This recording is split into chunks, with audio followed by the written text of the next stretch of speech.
Buenas tardes de nuevo.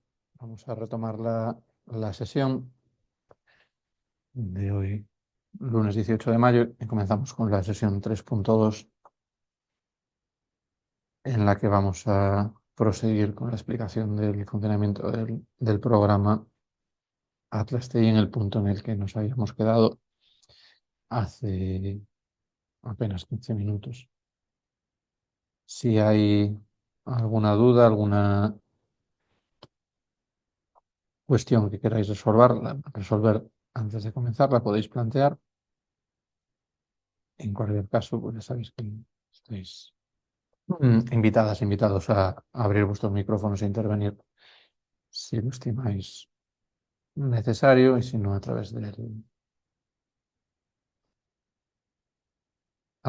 chat de la sesión de Collaborate lo podemos ver sin problema. Bien.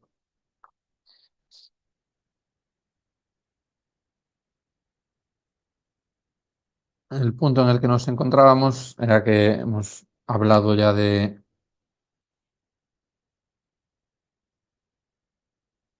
diferentes elementos del nivel textual del programa. Hemos explicado qué son los documentos primarios, es el término que se utilizaba anteriormente. Vamos a hablar solo de documentos. Hemos visto que son las citas. Las citas son fragmentos de texto, son apartados y equivalen al subrayado en una lectura de un texto científico, un texto que le estamos prestando mucha atención. Vamos subrayando aquellas ideas centrales. Y hemos visto cómo se introducían citas en documentos de texto, documentos fotográficos, documentos audiovisuales y también incluso hemos visto cómo se generan citas en un documento de tipo geográfico, una ubicación geográfica. Lo que nos tiene que quedar claro es que las citas son texto, son un elemento que tiene materialidad dentro del análisis, es decir, siempre podemos retornar, siempre podemos regresar al punto en el que aparecen esos contenidos. Y ahí está la base de la propuesta de la teoría fundamental, es decir, que haya siempre una conexión en los datos iniciales, en los datos originales, que siempre tengamos ese fundamento para nuestro análisis, para el trabajo que posteriormente llevamos a la práctica. Sin embargo, el núcleo, quizá el elemento más importante dentro del trabajo con herramientas informáticas, es el de los códigos. Los códigos son una primera síntesis teórica, es una síntesis conceptual, es un esfuerzo por aquello que estamos leyendo, aquello que estamos viendo, convertirlo en una categoría, una etiqueta, en un término que sintetice, que resuma las características principales de ese texto. Y después esas etiquetas se van a aplicar de manera recurrente en el conjunto del análisis de los documentos que forman parte del proyecto. Entonces, por sí misma, una buena codificación puede ser suficiente para completar un trabajo fin de máster. Y tener una buena estructura de codificación, con una buena explicación, con una justificación basada en la literatura científica y basada sobre todo en los datos que estamos analizando, también puede ser más que suficiente para el armazón empírico y analítico de una tesis doctoral. Es decir, podéis encontrar tesis doctorales que se han construido principalmente sobre la codificación y que para esa codificación han utilizado programas como Atlas TI, como NVivo o como cualquiera de las herramientas de las que hemos venido hablando. Por lo tanto, en ese proceso de codificación vais a estar mucho tiempo, vais a pasar muchas horas, días trabajando con esa codificación y si sois capaces de producir un sistema de codificación ordenado, bien explicado, con un contexto que lo justifique y después una aplicación sistemática de esa estructura de codificación, pues podéis tener mucho avanzado para completar un análisis cualitativo de los datos que hayáis recogido en su momento.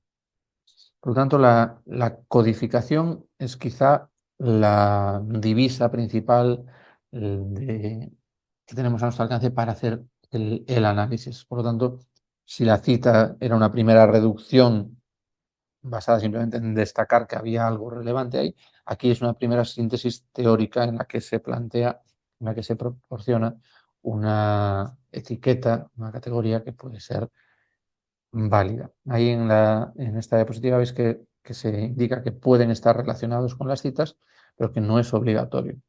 Es decir, no es algo que, eh, que sea obligatorio. Es decir, podemos tener códigos que emerjan desde las citas. También podemos tener códigos que existan al margen de los textos, al margen de las citas. Esto nos remite a diferentes estrategias de codificación. Yo puedo codificar de arriba hacia abajo, es decir, codificar de una manera deductiva, codificar a partir de códigos que preexisten, que he definido antes de comenzar el análisis, y después que mi análisis consiste en buscar aquellos textos en los que se apela a esos códigos. Pensad, por ejemplo, que si estáis haciendo vuestra tesis doctoral en el marco de un grupo de investigación que ya haya hecho investigaciones previas sobre vuestro objeto de estudio y que a lo mejor ya tenga desarrollada una tipología en la que se han definido una serie de conceptos. A lo mejor vuestra tesis doctoral podría consistir en que os encarguen, aplica esta tipología que hemos desarrollado en nuestro grupo de investigación durante los últimos años, bien, pues aplícala a este nuevo objeto material de estudio. Esto que hemos hecho para analizar el comportamiento de los niños en un aula de educación infantil podría ser aplicable en un aula de niños de educación primaria. ¿Podrías tomar los códigos con las definiciones que desarrollamos para el aula de educación infantil y llevarla al análisis del aula de educación primaria? Bueno, pues sí, ese ejercicio no está planteado para que generemos códigos nuevos, o al menos inicialmente, sino que está planteado para ver si aplicamos y si identificamos cómo se pueden aplicar esos elementos.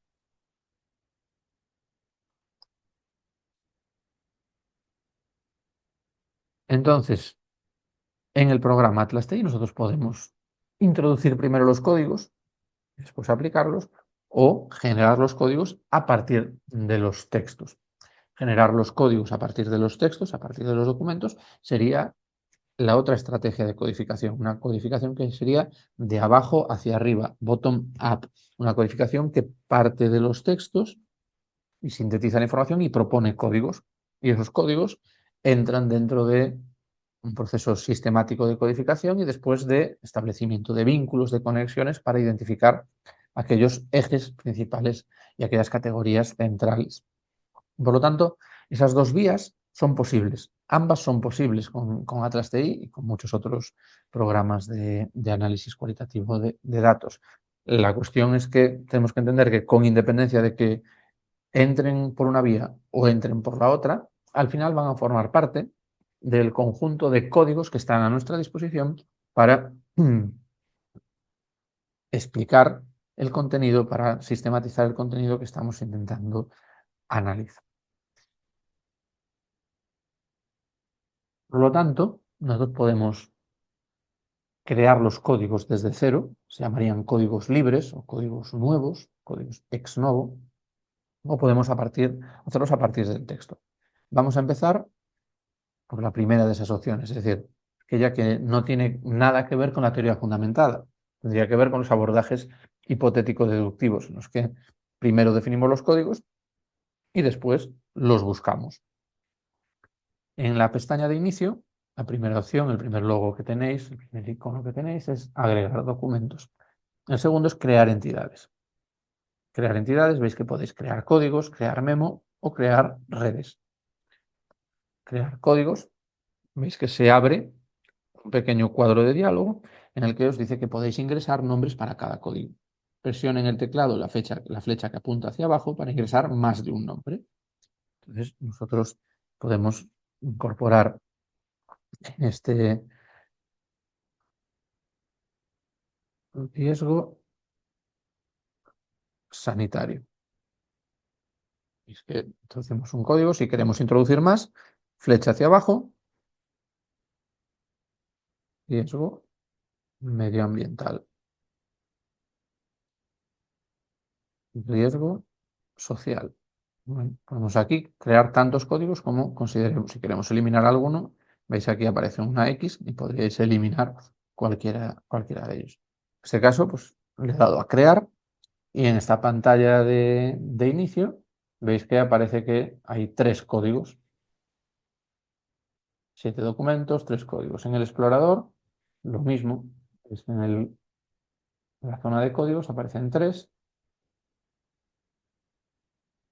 Riesgo medioambiental, riesgo sanitario, riesgo social, 00, que ya veremos qué significan esos 2 dígitos, estos 2 números, que aparecen ahí. Hemos creado estos códigos. Bien, gestionamos la información que tiene que ver con los códigos, pues en el administrador de códigos. ¿Dónde tenemos el administrador de códigos? Pestaña de inicio. Hemos hecho agregar documentos, crear entidades, comentario del proyecto. Estos 3 ya los hemos visto. Hemos visto el navegador, que es para ocultar o mostrar el explorador del proyecto. Y aquí tenéis los 6 administradores. Hemos visto el de documentos, hemos visto el de citas y ahora abrimos el de códigos. La estructura, muy similar. La estructura que aparece en este espacio, veis que es muy similar a la que habíamos visto para el administrador de documentos o el administrador de citas. Aquí aparecen los 3 códigos que acabo de crear y aquí aparecen pues, datos de 00, vienen de estos 2 términos. El primero se llama enraizamiento. El enraizamiento es la frecuencia, es la cantidad de veces que se ha utilizado ese código. Acabamos de decir que estos códigos eran nuevos, los hemos creado de cero. Hemos anticipado, hemos establecido esos códigos para después utilizarlos. Por lo tanto, parece su enraizamiento como 0. Se han utilizado 0 veces en este proyecto. La densidad es la cantidad de vínculos que mantiene ese código con otros códigos. No hemos establecido ningún vínculo, por lo tanto, la densidad también es 0. Creo que hay intervención aquí en el chat. Voy a poner la pantalla un poco más grande a ver si se ve.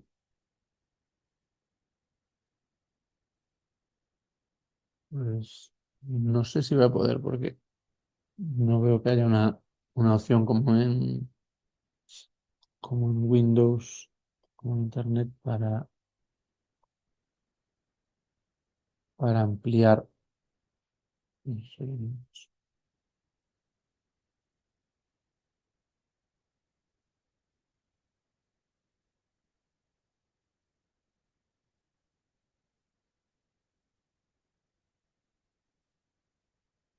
No, me temo que no puedo.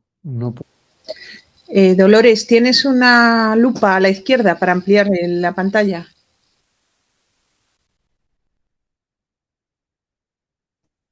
Pues es que no lo veo. ¿Dónde está la lupa? No sé. En el apartado. ¿La ves? Sí, la acabo de ver, perdón. Gracias. Vale. Bueno, pues yo tampoco sabía dónde estaba la lupa. O sea que estupendo. Así lo vamos viendo. Entonces, ahí veis esos 3 códigos que hemos creado y por qué entre paréntesis aparecen 00. Cuando empecemos a utilizarlos, cambiarán esos números y cuando empecemos a tener vínculos también aparecerán esos elementos. Entonces, en la tarea, para que lo vayáis anticipando y vayáis viendo un poco lo que se plantea en el ejercicio, se os pide que al menos introduzcáis 5 códigos en el proyecto y que los defináis en la zona de comentarios y que con esos códigos, o más códigos, codifiquéis una parte de los 2 documentos. Entonces, ahora mismo estamos haciendo esas 2 partes de la tarea. Hemos creado 3 códigos desde cero y después generaremos muchos otros. ¿Qué podemos hacer con los códigos? Bueno, pues tenemos por aquí la opción de colorearlos. Si os interesa, pues podéis establecer códigos de colores. Y veis que hay un punto aquí a la izquierda que nos informa del color que aparece en ese punto. Si lo queréis cambiar, pues podéis cambiar los colores. No hay muchos, hay 13 opciones, pero bueno, son las que nos ofrecen. Bien, ¿qué tenemos que hacer con los códigos con la mayor parte de los códigos obligatoriamente es definirlos. ¿Dónde los definimos? Los definimos en la zona de comentarios. Aquí lo único que tenemos es el título, el nombre que le hemos puesto a este código, y aquí en la zona inferior del administrador vemos que nos pasa lo que sucedía con los documentos, que por defecto aparece como diagrama y nosotros podríamos elegir vista previa, que tampoco tenemos nada porque no lo hemos utilizado, y aquí tenemos que activar la opción de comentario. Entonces, aquí los manuales lo que os piden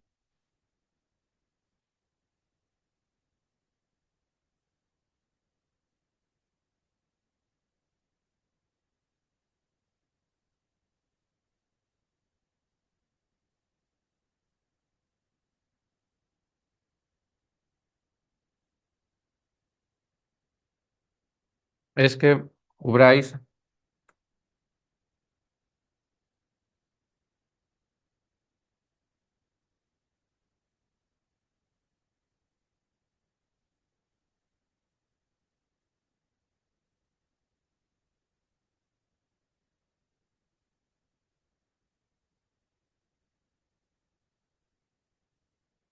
al menos 4 elementos.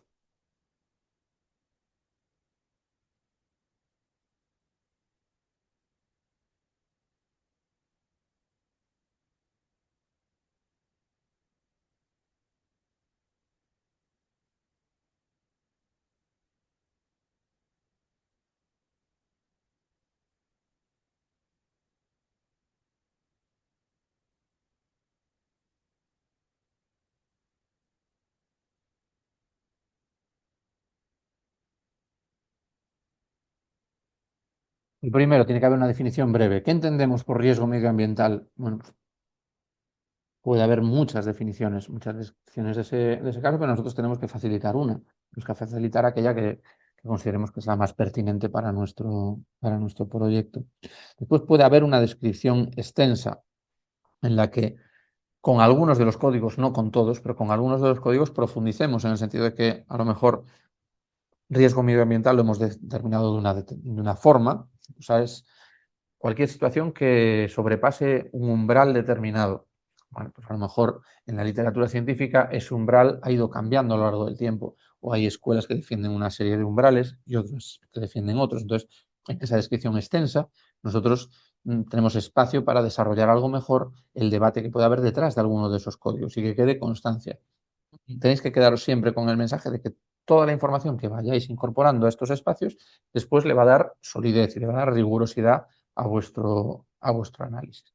Después, ejemplos de cuándo se utiliza, preferentemente extraídos del propio proyecto. En este caso son 3 códigos que hemos colocado a priori antes de comenzar el análisis, por lo tanto a lo mejor no los tenemos, pero si los comenzamos a aplicar, pues podemos buscar, mira, aquí hay un buen ejemplo de qué queremos decir con el código riesgo medioambiental y con ejemplos de cuándo no se utiliza. ¿Por qué?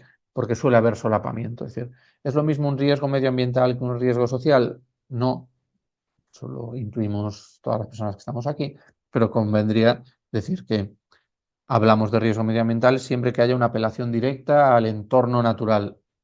Y hablamos de riesgos sociales siempre que haya una apelación directa al factor social. ¿Y qué pasa si están presentes ambos o si pesa más uno que otro? Bueno, pues ahí lo que conviene es proporcionar esos ejemplos. Es decir, bueno, pues en este fragmento del proyecto se debe utilizar este código. Esto es especialmente útil pensando en que en algún momento trabajaréis en equipo con este tipo de proyectos. Entonces, todas las pistas que vais dejando son útiles para vuestras compañeras o compañeros de trabajo. Del mismo modo, a lo mejor, pues ahora que estáis trabajando en esta tarea, pues de aquí al 29 de mayo tenéis tiempo y le dedicáis 3-4 horas a analizar una serie de documentos. Bueno, pues resulta que el mes de junio y de julio tenéis mucha tarea y en septiembre, al volver de las vacaciones, decidís retomar aquello que habéis hecho en mayo. Bueno, pues aquí tendríais la explicación, tendríais el punto de partida para decir, bueno, ¿sigo estando de acuerdo con esas definiciones de riesgos que he establecido o necesito más precisión, necesito algún tipo de de redefinición en este caso. Entonces, lo que se os pide es que cubráis este formulario de 4 elementos en al menos 5 códigos. También os digo que esto tiene más sentido cuando se avanza en la codificación y vamos detectando aquellos códigos que son más importantes y que dentro de ello, pues esto es obligatorio, es decir, tiene que haber una obligación, es obligatorio tener una definición breve. Esto puede ser recomendable y los ejemplos de cuando se utiliza sí que son obligatorios. Y cuando no se utiliza sería eventualmente en caso de que surjan confusiones, que no tengamos claro ese tipo de elementos. Entonces, aquí vamos introduciendo esa información con la manera más sistemática que sea posible. También os digo que las etapas de la codificación en la teoría fundamentada, acordaros que eran abierta, parcial, selectiva. Durante la codificación abierta entran muchos códigos en el proyecto que después desaparecen, se fusionan, se eliminan. Entonces, claro, no es una cuestión de que nos fijemos en la obligación de definir todos y cada uno de los códigos que vamos generando en los primeros compases de la lectura y el análisis de los textos. Pero sí que esto, si vamos avanzando y vemos que hay unos códigos que van siendo más importantes, sí que necesitamos contar con esa definición. Lo veíamos en el caso de los documentos. Estos datos que incluimos en la zona de comentarios, después los vamos a poder generar como informes.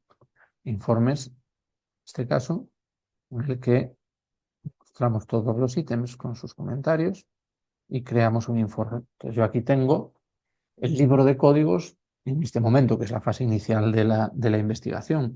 Yo tengo esos 3 códigos que han sido creados con la definición que aparece de cada uno de ellos. Si esto me interesa, lo puedo guardar, es decir, libro de códigos empleados durante el análisis. Esta información la tenemos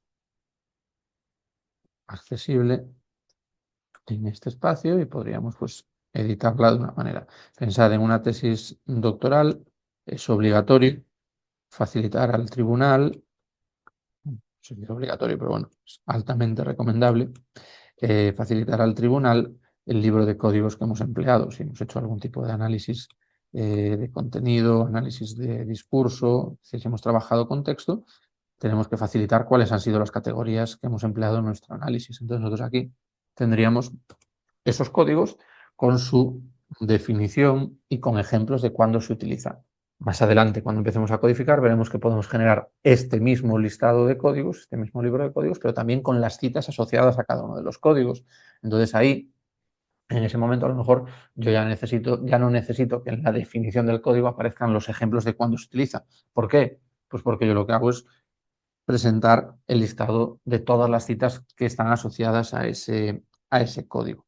Entonces, bueno, pues esto es para que vayáis viendo, porque a veces parece que es un poco exigente el trabajo con el programa, pero lo que quiero que veáis es que esa exigencia después tiene un beneficio, tiene un reconocimiento. Es decir, si os habituáis a ser sistemáticas y sistemáticos en el manejo del programa, después vais a poder producir documentos intermedios y documentos finales de mayor utilidad para vuestra tesis doctoral y de esa manera incorporar formas de hacer y formas de investigar rigurosas que avalen el trabajo y el proceso que habéis seguido.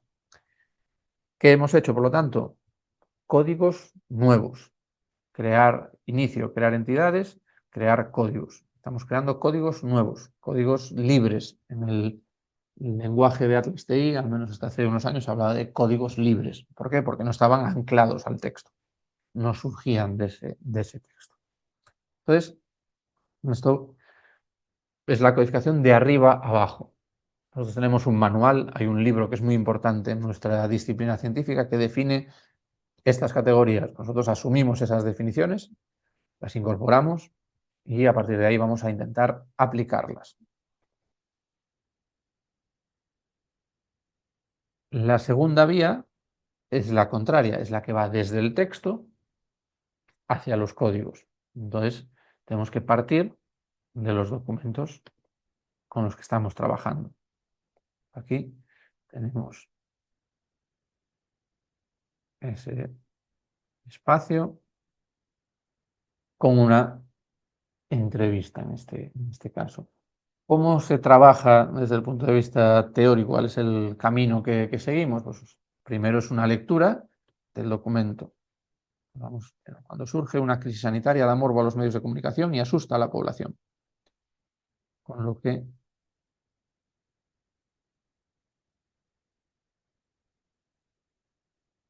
bueno, lo que veíamos antes es que podemos generar una cita. Sería como el subrayado. Bueno, además de generar una cita, podemos codificar de manera automática. Nosotros podemos seleccionar este texto en el botón derecho. Veis que tenemos la opción de crear una cita libre. Pero también veis que en la primera opción que aparece es asignar códigos o codificar en vivo. Las que están abiertas son esas. Si dais a asignar códigos, veis que el programa os ofrece tres opciones. Primero, os dice todos los códigos. ¿Y cuáles aparecen aquí? Los tres que hemos generado desde cero. Se está hablando aquí de riesgo medioambiental, riesgo sanitario o de riesgo social. Bueno, podemos considerar que sí o que no, dependiendo de las definiciones. Pero nosotros en este espacio podríamos generar un código, sea crisis sanitaria, y con el más aplicarlo. Veis que lo que ha sucedido automáticamente es que se incorpora ese código y hay un dispositivo, un conmutador que puede estar activado o desactivado. En el caso de crisis sanitaria está hacia la derecha, está en azul, está activado y en el margen derecho veis que aparece, se ha creado una cita y esa cita está codificada como crisis sanitaria. Pero además creemos que cuando surge una crisis sanitaria da morbo a los medios de comunicación. Sensacionalismo periodístico. Y veis que pasa lo mismo, es decir, un mismo fragmento de texto que se ha convertido en una cita, pues le hemos aplicado dos códigos nuevos y asusta a la población. Miedo.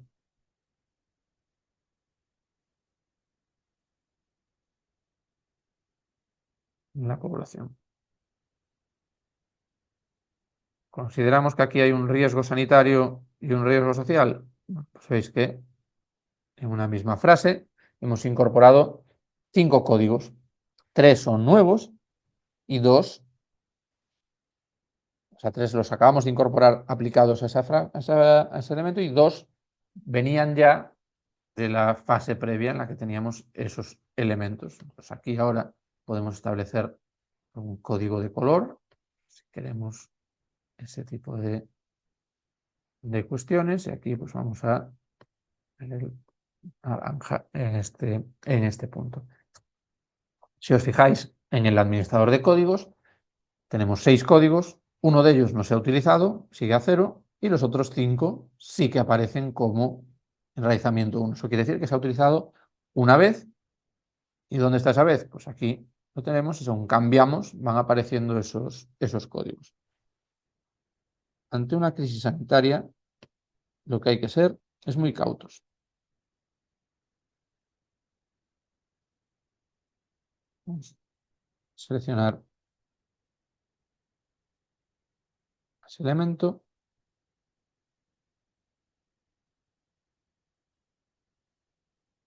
Asignar códigos. Nos pasa lo mismo. ¿Esto habla de crisis sanitaria? Sí. Pero aquí se habla de miedo en la población, riesgo ambiental, riesgo sanitario. No. Aquí se habla de una recomendación que es cautela.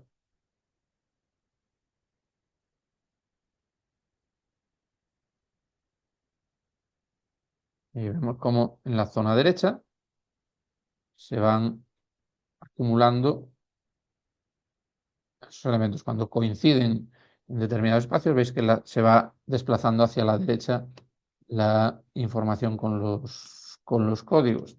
Entonces aquí vemos que ha aparecido código. Cuando hacemos recomendación cautela, vamos a tener un código que se llama recomendación y dentro uno que se llama cautela. A lo mejor más adelante tenemos otras formas de recomendación. De esta manera podemos ir procesando la información. Si consideramos, así podemos ir avanzando en la lectura. Si os habéis fijado, hay una opción que se llama codificación in vivo. Esa opción no se utiliza mucho, pero sí que es interesante que sepáis su significado, que es la instrucción que supone.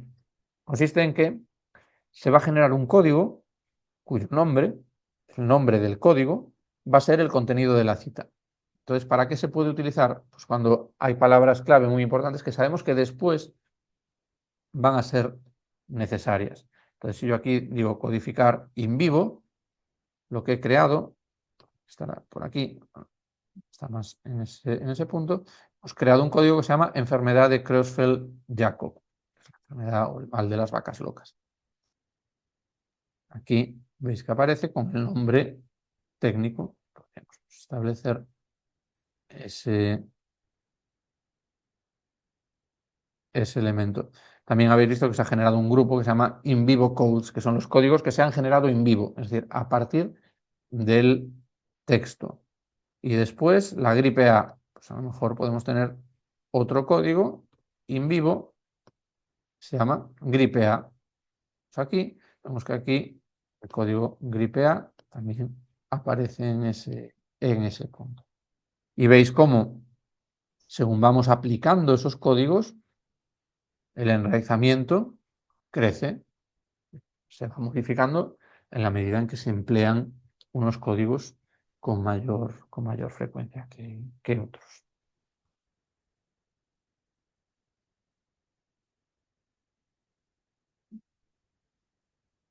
En estos casos, el periodista siempre quiere saber mucho más de lo que la comunidad sanitaria le quiere contar, y entonces ahí es donde hay un tira y afloja entre los que tenemos que dar la noticia y los que demandan mucha más información de la que una administración, como una consejería o un ministerio, puede dar sobre una noticia sanitaria. Bueno, pues aquí, ¿qué tenemos que plantearnos? Bueno, ¿qué tipo de codificación queremos? Es decir, por un lado, intereses de los periodistas. Podríamos tener los intereses de los gestores de la crisis.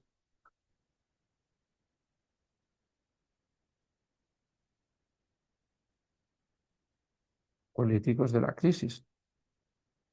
Y podríamos tener también los intereses de los gestores técnicos de la crisis.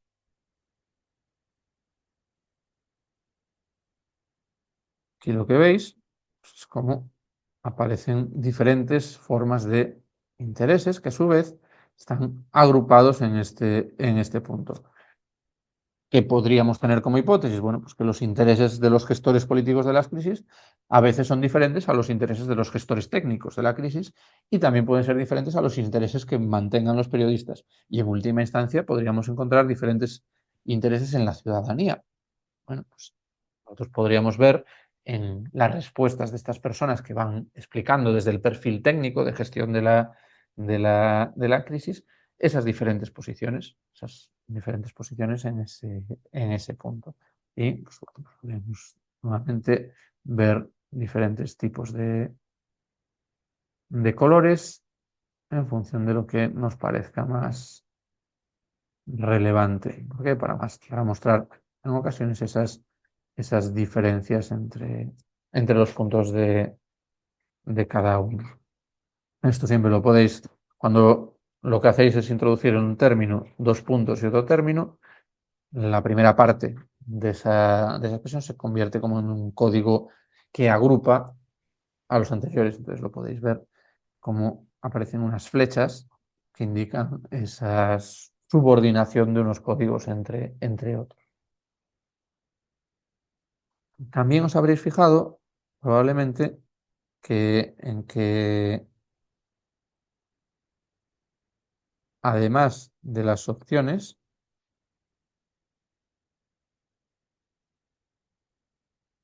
de elegir o de incorporar un nuevo código, tenéis otra que se llama sugerencia. Aquí lo que veis es, yo le digo que quiero asignar códigos y me ofrece todos los códigos que tenemos, también los que se han aplicado o no aplicado, y después una sugerencia. La sugerencia lo que hace es utilizar tanto el esquema de codificación que estamos desarrollando como una lectura aplicando los motores y las herramientas de inteligencia artificial que ha desarrollado el propio programa durante los últimos 5 años.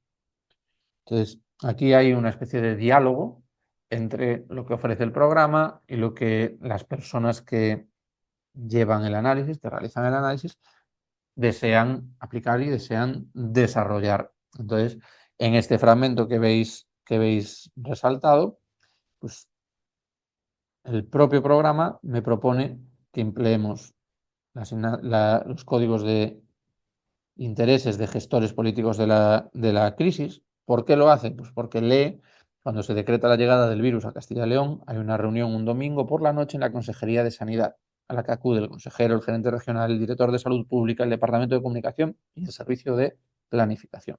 Y a partir de ahí se empieza rápidamente a actuar al día siguiente. Se comienza a trabajar en un plan de acción y comunicación, es decir, qué es lo que vamos a hacer y cómo se lo vamos a mostrar a la sociedad. Y luego ese plan de comunicación se hizo público a través de los medios. Entonces, yo aquí puedo pensar que están hablando de los gestores políticos, pero resulta que me interesa también destacar a los intereses de los gestores técnicos, porque se está mencionando también al Departamento de Comunicación. La sugerencia, también se puede hablar de que hay una crisis sanitaria y me sugiere códigos que yo hasta este momento no había desarrollado. Comunicación pública, el plan de acción y comunicación o la recomendación. Bueno, aquí podemos decidir si lo incorporamos o si no lo incorporamos en este punto. Cuando estamos de acuerdo ya, cuando ya tenemos la información, simplemente cerramos ese punto y lo que vemos es que aquí se han aplicado esos 5 códigos. Entonces, ¿en qué líneas ha avanzado más el programa en los últimos 3, 4 años? Pues en todo lo que tiene que ver con la incorporación de la inteligencia artificial al procedimiento de análisis. Esto está generando tensiones, debates, discusiones entre las personas que, primero, hacen investigación cualitativa y, segundo, hacen investigación cualitativa con herramientas informáticas.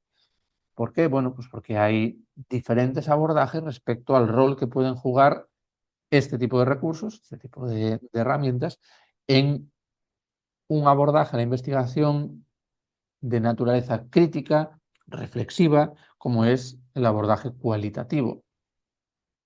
Lo que se ve es que los propios programas están desarrollando y están mejorando de manera notable este tipo de recursos. Por lo tanto, muchas de las cuestiones que nos parecían difíciles de conseguir, pues poco a poco se van consiguiendo, todavía con muchas carencias. Y no nos va a dar tiempo en la sesión de hoy, pero a quien tenga más curiosidad, pues podrá comprobar que el programa incorpora muchas de estas herramientas y también pues compañeras y compañeros que tenéis por aquí que han completado otros cursos de formación con el programa, pues os pueden explicar un poco qué se puede hacer y qué no se puede hacer con el programa. Pero lo que sí que es importante que tengamos claro es que esta línea de innovación es, no sé si imparable, pero desde luego no va a desaparecer. Es decir, se va a mantener en el tiempo porque es una vía de desarrollo bastante potente que la investigación tiene que intentar equilibrar, ponderar y ver hasta dónde se puede llegar. Si os acordáis, os decía que en el Cagdas Networking Project había una lista de discusión administrada por correo electrónico en la que sobre todo participan las personas que se dedican al desarrollo de software, pero también aparecen muchos investigadores e investigadoras que aplican y que utilizan esas herramientas. Y en el último año, en los últimos 2 años, hay cada vez más intervenciones acerca de este debate. Entonces, si vais a utilizar herramientas de inteligencia artificial o si exploráis la posibilidad de utilizarlas, conviene que también os aproximéis a esos debates acerca de cuáles son los límites, acerca de cuáles son los procedimientos que se pueden seguir, acerca de los avances y las ventajas que pueden suponer también, con una posición pues, lo suficientemente distanciada para no dar por bueno cualquier cosa que nos genere la inteligencia artificial, pero también con la capacidad de analizar y de detectar aquello para lo que nos puede servir. Pero esas opciones veis que están incorporadas en todo, en la mayor parte del proceso de análisis. Porque lo veis incluso en fragmentos pequeños en los que decir, bueno, pues vamos a asignar códigos. Bueno, pues vamos a ver qué sugerencias me proporciona el programa. Y veis que lo que hace es apoyarse en códigos que está ahí. Decir, bueno, pues aquí se está hablando de la gripe A. Sí, lo identifica. Comunicación pública. Sí. Estrategia de comunicación. Incorporamos. Plan de acción y comunicación.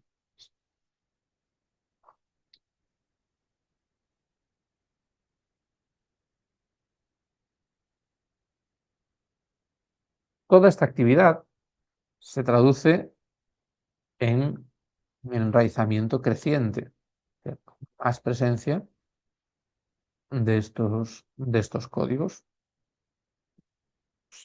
En ocasiones el hecho de que se utilice mucho un código u otro es en sí un elemento de interés para el análisis de datos. Entonces, bueno, pues podemos planteárnoslo desde ese punto de vista. Ya sabemos que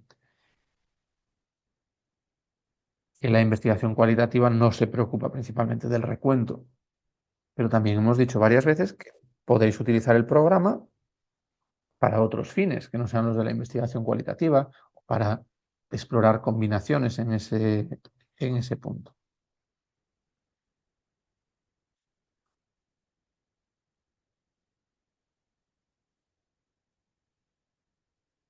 Lo que tenéis acceso es a la grabación de la sesión, y en esa sesión pues, podéis deteneros y apreciar el contenido de la grabación. También tenéis varios proyectos que podéis utilizar como punto de referencia, pero no se trata de replicar lo que yo realizo, sino de intentar ver lo que explico aplicado a vuestros objetos de estudio. Entonces, bueno, pues eso lo tendréis que ir explorando con curiosidad y con voluntad por vuestra parte durante las próximas horas. Horas no, días, no tiene por qué ser hoy en este momento. Pero bueno, sí que os digo que la codificación es un trabajo que se prolonga durante un periodo de tiempo amplio. Es decir, trabajamos con muchos documentos y tenemos que hacer una codificación concienzuda, muy centrada en esos elementos e intentar ser lo más precisos, lo más claros que podamos en este punto.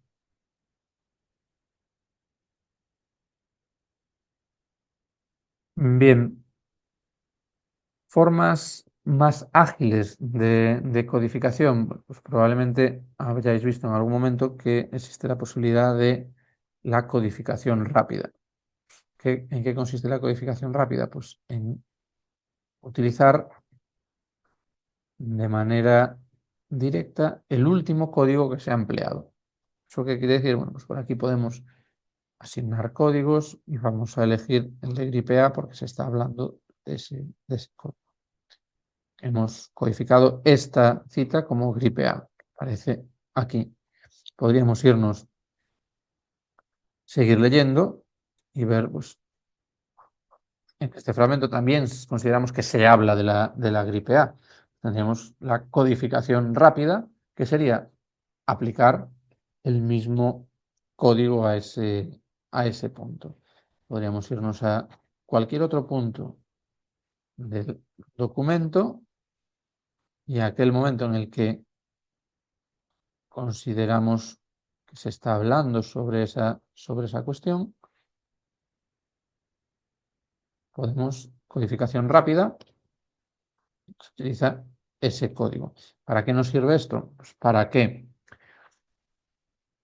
tengamos en mente un código y su definición y lo vayamos buscando en el texto.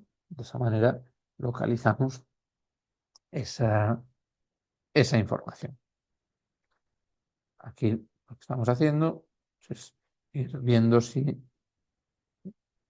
ese punto nos vale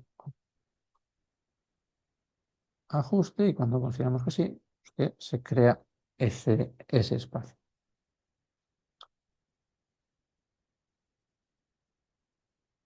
Veis que vamos incorporando aquellos fragmentos en los que se aborda esta cuestión. ¿Qué está pasando con el código gripe A? Pues veis que ya tiene 7 menciones dentro del trabajo. Incluso si hacéis doble clic sobre cualquiera de ellas, el programa os ofrece pues, las 7 citas en las que se ha empleado el código gripe A. Esto lo podéis también ver también, donde pone vista previa, en la parte inferior podéis localizar estos elementos. Por lo tanto, el trabajo de codificación tiene 2 momentos importantes en términos de coherencia y de rigor. El primero es cómo definimos los códigos. Es decir, utilizar las definiciones lo más claras, lo más precisas que seamos capaces. Y el segundo es cómo se aplican esos códigos. Para el primero, tenemos el libro de códigos. Nosotros podemos leer cómo se han definido esos códigos. Para el segundo, lo que vemos es cómo se ha aplicado. Entonces tenemos el listado de las citas que ha generado, en las que se ha aplicado ese código. Eso lo podemos ver en pantalla. Aquí simplemente eligiendo en lugar de comentario, elegimos la vista previa y yo aquí puedo leer las citas que han sido codificadas como gripe A en este caso. Lo podría ver con cualquiera de los códigos que he ido generando. Entonces, lo que se os pide es que introduzcáis una serie de códigos, que al menos 5 de ellos cuenten con una definición. Dentro de esa definición, pues lo que decíamos es que es obligatorio que incluyáis una definición breve y algún ejemplo de cuándo se utiliza. La descripción extensa y ejemplos de cuándo no se utiliza. Bueno, pues si los encontráis, si os parece que podéis aportar en ese elemento, pues adelante. No hay ningún tipo de problema de limitación, sino que será algo positivo en ese. Bien, tenéis que entender que los códigos pertenecen al proyecto, es decir, no dependen de ningún documento. Da lo mismo que todos los códigos que hemos establecido hasta este momento estén apoyados en el documento 2, porque yo me podría ir al documento 7 y elegir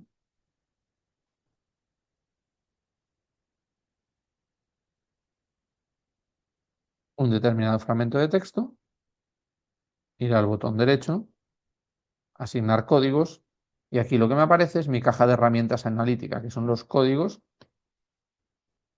que he incorporado. Aquí pues voy a considerar que aquí se habla de riesgo medioambiental y de sensacionalismo periodístico, por ejemplo. Y podemos decir, bueno, pero aquí también se habla de sostenibilidad medioambiental.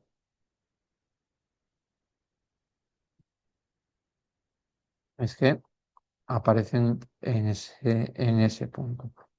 Decíamos que da lo mismo cuál sea el documento en el que nos encontremos. Yo puedo trabajar con fotografías y puedo aplicar esos códigos a determinados espacios de la fotografía. Digo,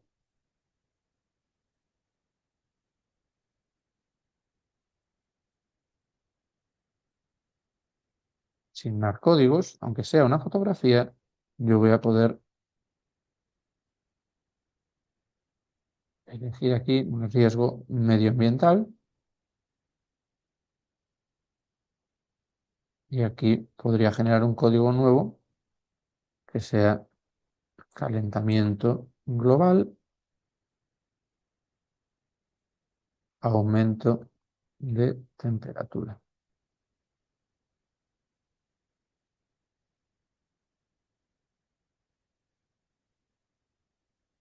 Incluso pues, podremos ver que las sugerencias, cuando son fotografías, el programa no es capaz de hacernos sugerencias de codificaciones.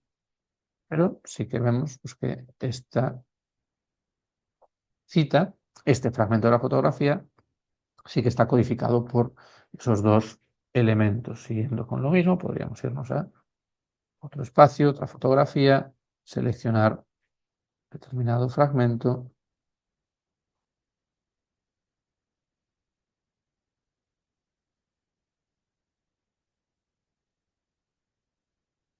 En el botón derecho, utilizar la última codificación que hemos empleado. Ahí lo veis. Y podríamos pensar que esta mano puede ser una representación de responsabilidad por parte de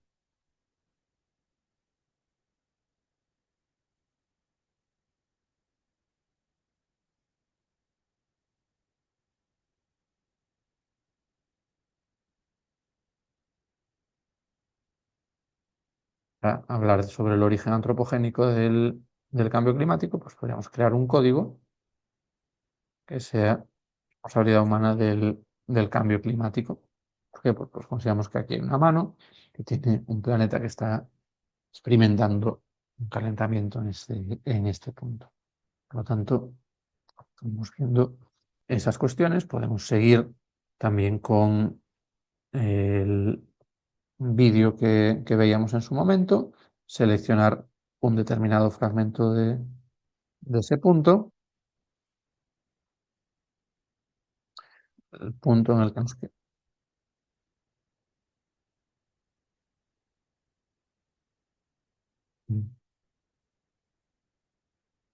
situarnos en ese punto, empezar.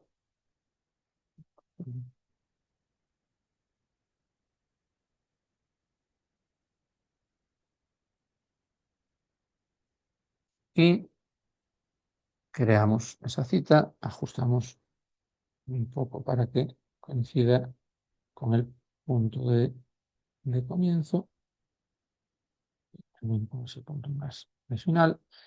Y esto que es una cita,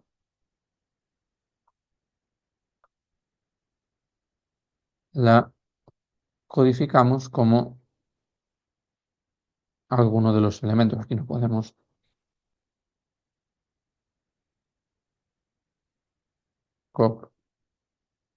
expectativas del personal investigador.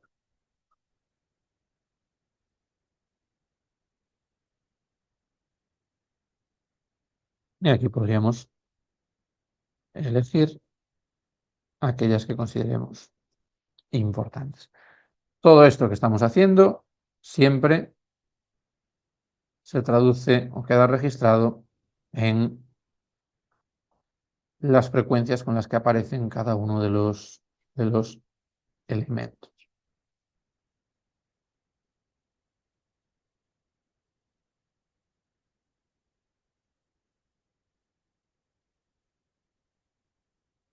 De esta manera, pues, tenemos una forma inicial de ver este tipo de elementos. Aquí, la vista previa, podemos ver las fotografías, los fragmentos de las fotografías en las que aparecen los códigos y desajustes en el formato que deberían revisar. pero ahí aparecen esos códigos con los fragmentos de los documentos en los que aparece. Lo mismo que decíamos hace 15-20 minutos, nosotros podemos exportar un informe en el que estén los 24 códigos con sus comentarios y con sus citas. Y si generamos ese informe, que es el mismo que habíamos generado cuando solo había tres códigos, pues, va a tardar un poco más de tiempo, pero aquí lo que vemos es que ese código aparece con diferentes informaciones. Aquí vemos el código en el caso de los vídeos, no genera un clip de vídeo, pero sí que toma 3 capturas de pantalla como muestra de lo que ahí aparece. Entonces, si tuviésemos la transcripción, podría aparecer en ese punto. En los códigos de tipo textual, pues veis que aparece el código con las citas, cuántas veces se ha utilizado y cuál es el contenido de esas citas. De esta manera, pues yo podría leer si el código crisis sanitaria se ha aplicado de manera coherente, consistente, a lo largo del estudio. Es decir, bueno, pues primero tendríamos una definición, porque aquí lo que nos falta, por eso es señal de que no lo hemos pedido, es incluir también en todos los ítems, los comentarios y las citas. Pues ustedes que ese código no tenía la definición porque no se la habíamos incorporado. Los códigos que teníamos definidos, menos con eso, aparecen aquí. Riesgo social, veis que aparece la definición y las citas en las que se ha aplicado, con el documento en el que aparece, el párrafo en el que se incluye, y de esa manera podemos comprobar, pues, si hay una consistencia.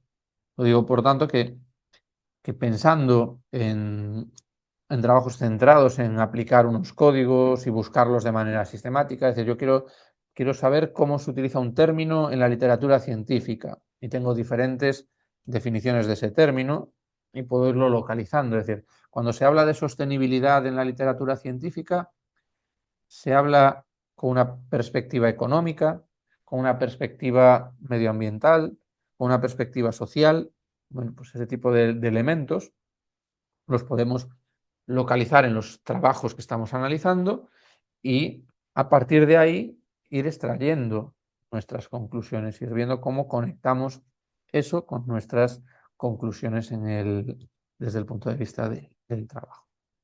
Yo os digo que esta parte es quizá la principal, es decir, podríamos, si tuviésemos más tiempo dentro del curso, diríamos, bueno, pues esto solo, esta parte, todo lo que hemos visto hasta ahora, incorporar comentarios al proyecto, de generar documentos y sobre todo de codificación en sí, ya es una tarea imprescindible para alcanzar un nivel básico en el manejo del programa.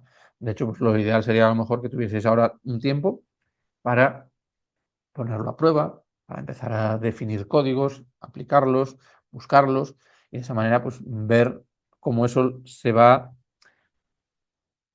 condensando en el fundamento, en el suelo de vuestra investigación.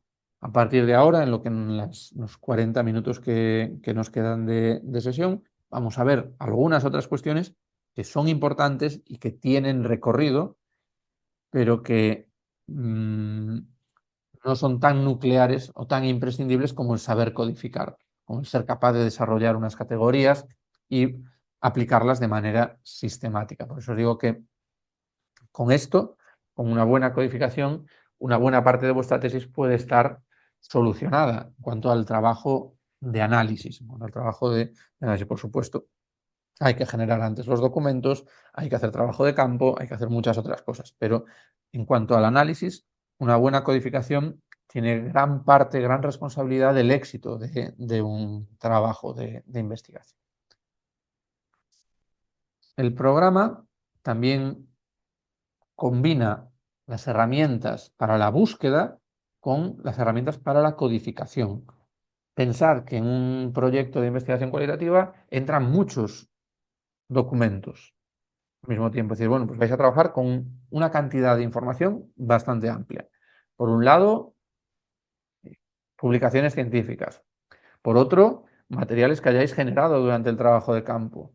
Por otro, recursos de apoyo. Es decir, y en este tipo de contenedores tan amplios entra todo. Es decir, podéis incorporarlo, incluso aunque no lo utilicéis, no os estorba en ese punto. Por lo tanto, os vais a encontrar con una gran cantidad de información, un volumen de datos muy considerable.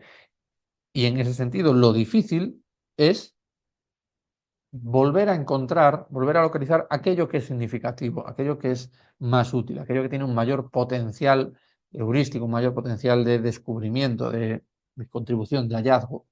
Bien, pues lo que tiene que hacer cualquier programa de informático para el análisis cualitativo de datos es proporcionar herramientas que permitan codificar, pero también recuperar información, hacer búsquedas avanzadas que nos permitan encontrar aquellos fragmentos de texto que mejor se adaptan a lo que queremos mostrar, a evidenciar las conclusiones de nuestro análisis.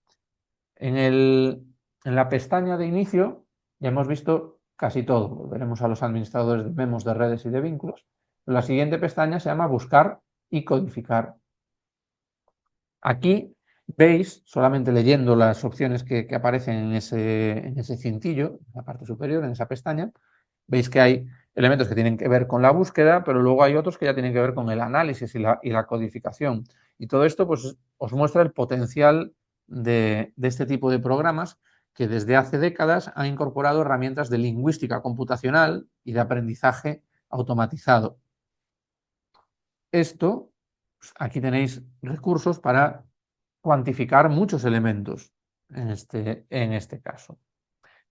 La búsqueda de texto, ¿en qué consiste? Pues en localizar determinados fragmentos en los documentos de texto. Es decir, lo que no hace es buscar en los documentos fotográficos o audiovisuales, pues busca expresiones concretas. Entonces podemos localizar, buscar los párrafos o las frases en las que parezca la palabra crisis. De manera automática, a la derecha veis que el programa os ofrece la posibilidad de activar los sinónimos. Algunos sinónimos son válidos, otros no lo son tantos. Algunos están en castellano, otros están en diferentes idiomas. Entonces aquí hay bastantes elementos que podrían o que deberían mejorarse en este caso.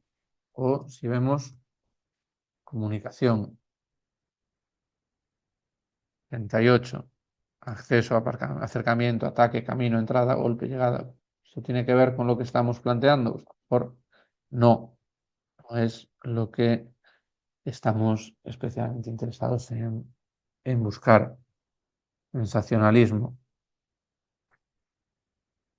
Es que en algunos casos los sinónimos tienen menos elementos, pero nosotros podríamos llegar aquí a buscar no solo la palabra sensacionalismo, sino cualquier otro tipo de elementos. Vamos a mostrar los resultados de ese espacio. Y lo que hace el programa es buscar esa información. Aquí hemos tenido la palabra.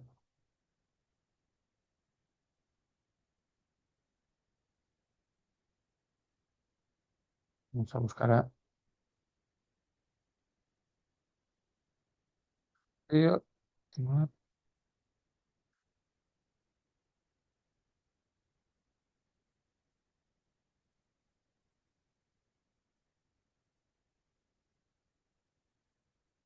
un mercado la palabra crisis, que sabíamos que estaba presente, y ahí veis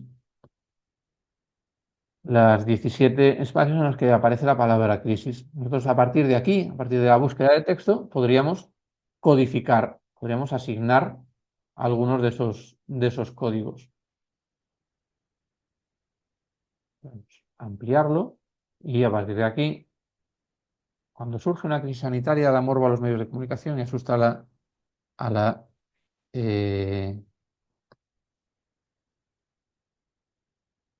población. Veis que podemos ir desde esta vista seleccionando este tipo de cuestiones.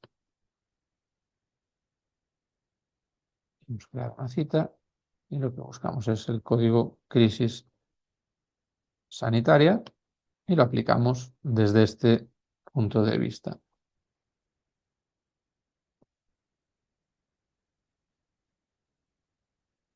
Nosotros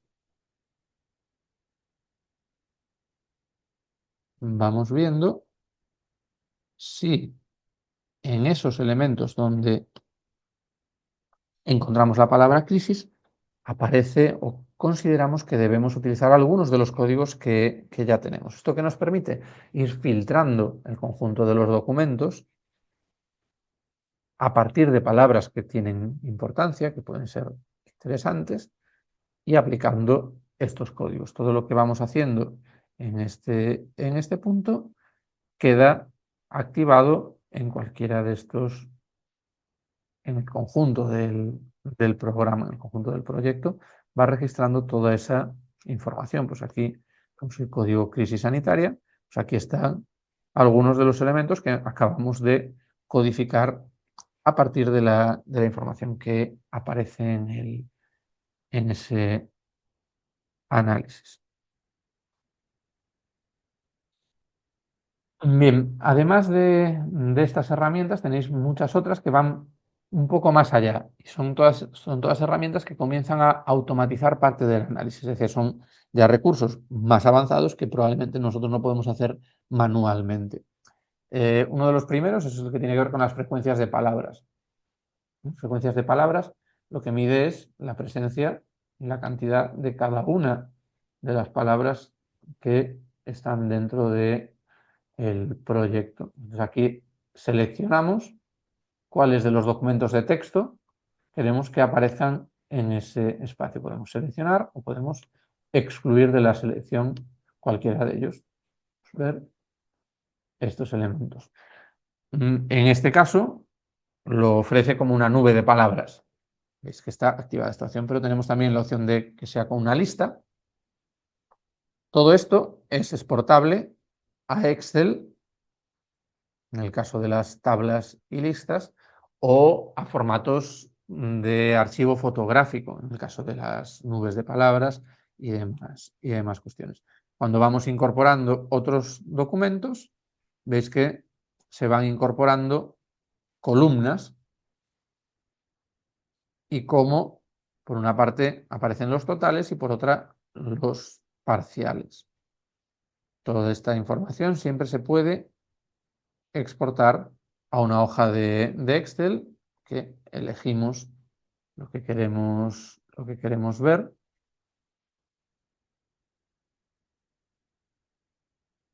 Y en este caso, pues creo que se ha guardado y si no recuerdo mal, se abre de manera automática. Entonces, ¿qué sucede? Pues esto es simplemente un recuento automático. Veis que hay palabras que no tienen sentido. 16milan.htm, pues seguramente sea una palabra que esté en el documento, pero a lo mejor es un error o no tiene pues, ninguna lógica dentro del programa. Pero aquí lo que veis es que hay en los tres documentos de los que se está haciendo este recuento, parecen 2270 palabras, porque supongo que la fila 1 y la 2273 no están desarrolladas. Entonces, bueno, este tipo de recuentos puede tener una utilidad. Es una utilidad meramente cuantitativa y meramente de frecuencias estadísticas descriptivas, es decir, simplemente tener ese dato. Es cierto que a lo mejor, dependiendo de nuestra orientación de la investigación, dependiendo de nuestros intereses, puede ser útil. Hay operaciones que podemos hacer en este caso, es decir, podemos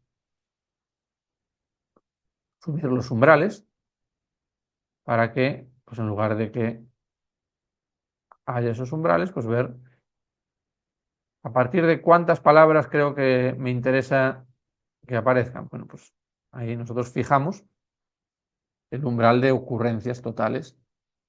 Si vamos deslizándonos hacia la izquierda, pues aquí están las 5 palabras que más utilizan, serían esas. Ahí veis que la palabra de utiliza 643, la palabra que utiliza 378. ¿Esto tiene sentido? Bueno, pues si estáis estudiando cuestiones de lingüística computacional, a lo mejor sí, pero en la mayor parte de los casos no lo tiene. Pero a lo mejor sí que empieza a ser más significativo que comunicación aparezca como cuarta palabra más utilizada.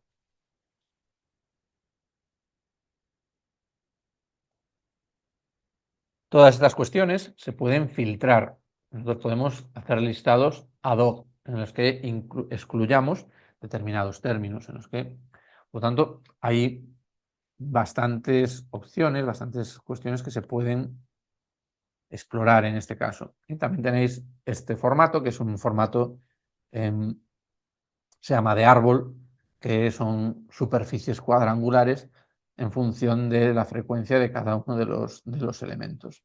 Bueno, pues podéis elegir cualquiera de ellos y os llevaría a ver todos y cada uno de los casos en los que aparece la palabra de.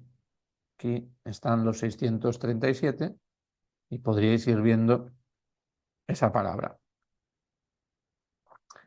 A lo mejor pues, esta palabra como tal no nos genera algo útil o no es algo que nos parezca tan conveniente, pero podemos encontrar otras, las que la palabra comunicación, ¿dónde aparece? Aparece comunicación sanitaria, aparece gabinetes de comunicación, aparece como planes de acción, aparece como estrategia. A lo mejor aquí pues sí que puede tener algo más de utilidad en ese caso. Por lo tanto, las frecuencias de palabras, que sepáis que el programa las incorpora no por defecto, pero sí que se puede procesar esa información. La agrupación por sinónimos no es algo que se ofrezca directamente, pero tú sí que puedes localizar todos los casos en los que se utiliza una, todos los casos en los que se utilizan otros sinónimos. Entonces, hay elementos que se pueden canalizar mediante los filtros y mediante las listas de palabras. Es decir, podemos buscar palabras concretas, grupos de palabras. Es decir, en ese sentido, el programa, si nos sumergimos un poco en su lógica, tiene bastante potencial, tanto en la búsqueda de texto como después en la búsqueda de fragmentos codificados por determinados códigos, que es algo mucho más interesante y mucho más avanzado en este caso. Y tenéis muchas otras cuestiones que no podemos ver en el marco de este curso, porque son funciones más avanzadas, pero todo lo que veis ahí de conceptos, minería de opinión, codificación de inteligencia artificial, análisis de sentimiento, todo eso son recursos que exploran, por un lado, la automatización, en el sentido de localizar elementos de interés, y en otro, la propuesta desde el ámbito de la inteligencia artificial de lecturas automáticas y de recursos que puedan ayudaros en este punto. Por lo tanto, hay bastantes recursos en esa línea. Pero estamos todavía en el nivel textual. El nivel textual tiene otro elemento que no hemos visto hasta el momento, que son las anotaciones, los memorandos. En el lenguaje de las últimas versiones del programa ya solo se utiliza el término memos, como memorandos, como las anotaciones que decíamos que las citas era el subrayado, los códigos era la síntesis, es decir, lo que apuntábamos las notas al margen, y los memorandos pueden ser los posits o los recordatorios que utilizamos para acordarnos de cuestiones que son importantes para la investigación. Entonces, los memorandos son elementos que en ocasiones se confunden con los comentarios, pero tienen un nivel analítico superior. Es decir, están al mismo nivel que las citas, que los códigos, que los documentos. Son los 4 recursos que tenemos en el nivel textual para trabajar. Entonces, nos ayudan a tener orden en nuestro trabajo, a no perder información, a no perder ideas que puedan ser importantes en momentos posteriores de la investigación o en momentos futuros todavía, en momentos que van más allá de esas ideas para el propio proyecto, es decir, nuevas líneas de investigación. Entonces, Las anotaciones o los memorandos se introducen, pueden estar vinculados al texto, pero en la mayor parte de los casos no lo están. En la mayor parte de los casos aparecen como elementos nuevos y libres. Entonces, ¿desde dónde generamos esos elementos? Pues desde la pantalla de inicio, en la pestaña de inicio, perdón, en crear entidades, la segunda opción que aparece es crear un memo. Los memos tienen título, tienen un nombre, tienen un título, por lo tanto, lo que tenemos aquí podríamos tener el objetivo de investigación número 3. Lo que haces al generar esto es un espacio para el objetivo de investigación, un espacio en el que vas a ir desarrollando o tomando nota de aquellas cuestiones que afectan al objetivo de investigación número 3 que hemos puesto aquí como ejemplo en este punto. Entonces, bueno, se recomienda en el apartado de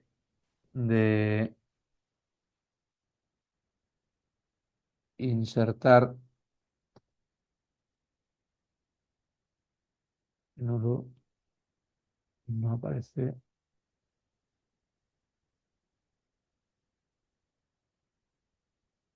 ese elemento, pero bueno, aquí podríamos incluir la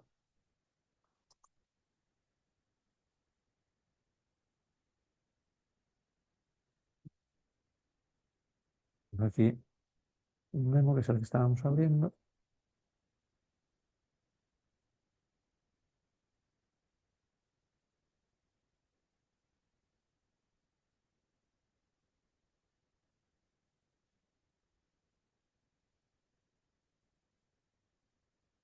La formulación del objetivo es imprecisa. Es necesario incorporar una dimensión adicional. Entonces, desde aquí podemos hacer ese tipo de elementos y en este espacio tenéis la posibilidad de insertar la fecha y la hora. Y de esta manera pues queda constancia del momento en el que estáis incorporando esa información. Los memos sirven en este punto en ocasiones como una especie de cuaderno de bitácora en la que vamos analizando. Cuando hacéis observación etnográfica, por ejemplo, en un aula o una redacción de un medio de comunicación, si estamos haciendo observación etnográfica, tenemos un cuaderno, un diario de campo en el que vamos anotando todo lo que sucede, todo aquello que nos llama la atención, aquellas cuestiones que nos parecen relevantes durante la recogida de datos. Bueno, pues necesitamos tener un recurso similar durante la fase de análisis de datos. Ese recurso puede ser una libreta, es decir, se puede hacer a mano en un papel, pero también se puede contemplar en el espacio digital. Entonces, este tipo de recursos son los memorandos, nos ayudan, nos permiten ese tipo de prácticas, porque desde aquí pues, podemos ver esa información. Si os fijáis, pues tenéis el objetivo del título, veis qué tipo tiene, veis que aparece el enraizamiento y la densidad. ¿Por qué? Porque podríamos vincular también los memos con otros elementos. Sí que es interesante que sepáis que los memos tienen diferentes tipos y podéis elegir qué tipo de memo es o generar nuevos memos. Por defecto aparece aquí resumen de la inteligencia artificial, comentario, memo o teoría. Pues aquí lo que va a poner es que es un método, es un tipo de método sobre metodológico. Y veis que en este apartado pues queda ahí, ¿no?, un memo metodológico que aparecería ahí. Entonces podríamos generar desde aquí, desde el propio administrador, generar nuevos elementos, nuevas líneas de investigación. Generamos ese espacio y veis que pues, aquí aparece ese elemento.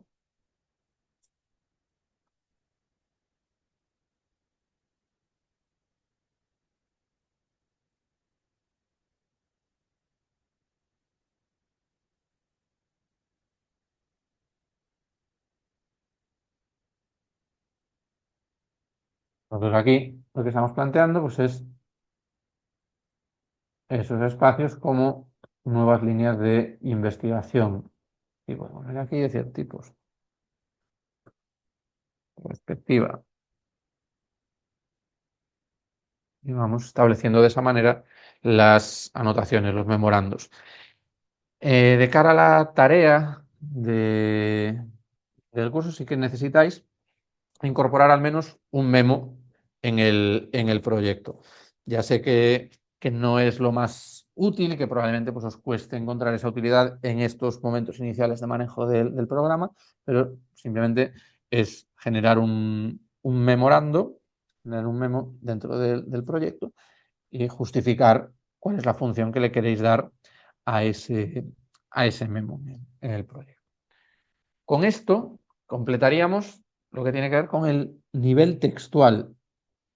Si os fijáis, se llama nivel textual porque la proximidad respecto al texto que está siendo analizado es grande. Es decir, nosotros podemos, a partir de los códigos o de las anotaciones, de los memorandos, podemos volver rápidamente al texto en el que surge o del que emergen esas ideas centrales. Por lo tanto, ese nivel textual es el que queremos que manejéis, sobre todo en estos primeros compases de vuestra familiarización con el programa. Los 20 minutos que nos quedan de sesión, voy a mencionar brevemente los elementos que están a vuestra disposición en el nivel conceptual. ¿Por qué nivel textual y nivel conceptual? Porque hay un momento en el que hemos completado la lectura y el análisis de los documentos. Hemos codificado, hemos revisado esa codificación, hemos trabajado con el texto, pero hay una serie de operaciones que ya son de tipo teórico, son de tipo conceptual, requieren establecer unas conexiones que ya no van a través del texto, sino que van a través de los vínculos que se establecen entre los elementos que han emergido desde el nivel textual. Entonces, esos elementos son los vínculos, los grupos y las redes. Vamos a ver en qué consisten los vínculos y cómo se forma una red, partiendo de que pues, el tiempo del que disponemos es limitado y que solamente queremos que intuyáis cuál puede ser el recorrido que tienen este tipo de herramientas, este tipo de procesos. Los enlaces o los vínculos lo que hacen es conectar entre sí a los elementos del nivel textual, principalmente a las citas, los códigos y los memorandos. Esos tres elementos se pueden combinar entre sí, se pueden enlazar unos con otros y eso sería el proceso de vinculación, el proceso de generar estos enlaces. En algunos casos, además, permiten la navegación dentro del propio proyecto. Entonces, cuando generamos vínculos entre citas, lo que estamos haciendo es generar hipervínculos. Nosotros, ¿qué tendríamos que hacer? Seleccionar una parte y en el botón derecho hemos visto las opciones de asignar códigos, codificar en vivo, codificación rápida y crear cita libre. No en este orden, pero sí que hemos visto estas. Lo siguiente que aparece es marcar como origen del hipervínculo. Lo que he hecho es crear la cita 2.23, es decir, la cita número 23 del documento 2, y he dicho que ese es un origen de un hipervínculo. Y a continuación nos iríamos a otro punto.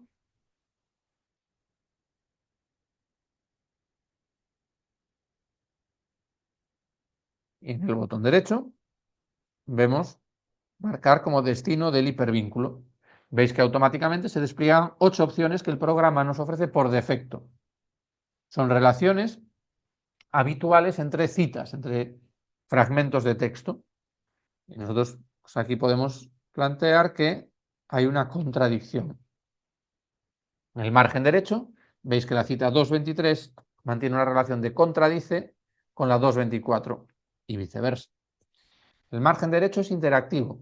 Cuando hacemos algo en este margen derecho, nos podemos desplazar también a otros puntos. Si hacemos doble clic sobre una señal de que hay un hipervínculo, lo que hace es mostrarnos la cita con la que está hipervinculada. Y si además después queremos desplazarnos a esa cita para comprobar esa conexión, pues tendríamos la posibilidad de hacerlo. Solamente necesitamos hacer doble clic, ¿no?, sobre la señal del hipervínculo y ver de aquí abajo pone ir a la cita y nos desplazamos de manera directa. Esto que acabamos de hacer se puede hacer en el conjunto del proyecto y con cualquier tipo de cita. Entonces nosotros aquí lo vemos más directamente porque están en el mismo fragmento, pero podríamos aquí ves que lo que dice es que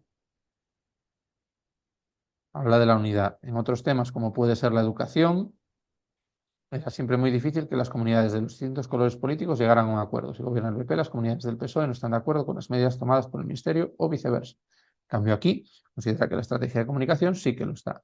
Entonces nosotros aquí marcamos como origen del hipervínculo. Y resulta que en otro documento, que no tiene nada que ver, lo que encontramos es una conexión en la que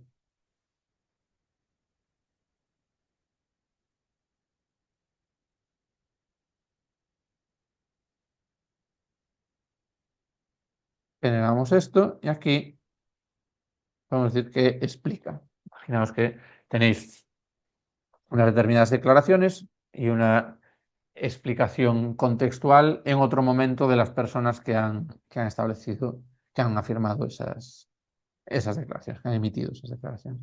Bueno, si nosotros hacemos doble clic, aquí en esta celda, en este cuadro, vemos la cita con la que mantiene el vínculo y si lo queremos ver, nos desplazamos a ese punto.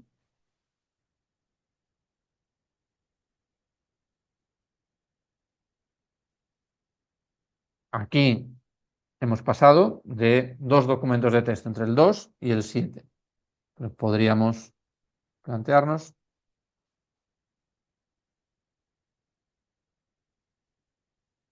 esto como un origen e irnos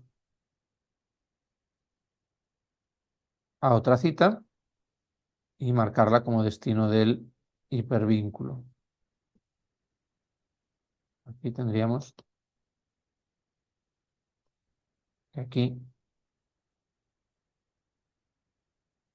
hay una relación, perdón, porque lo podemos ver tanto en primer plano como desde aquí. Entonces así estamos permitiendo la navegación constante dentro del propio proyecto. Entonces, la tarea que se plantea es que tenéis que establecer vínculos entre citas textuales de los documentos con los que trabajéis. Entonces, simplemente seleccionar un punto de origen, cualquiera de los documentos, elegimos este de aquí y decimos que esta cita es el origen del hipervínculo y vamos a ir a otro elemento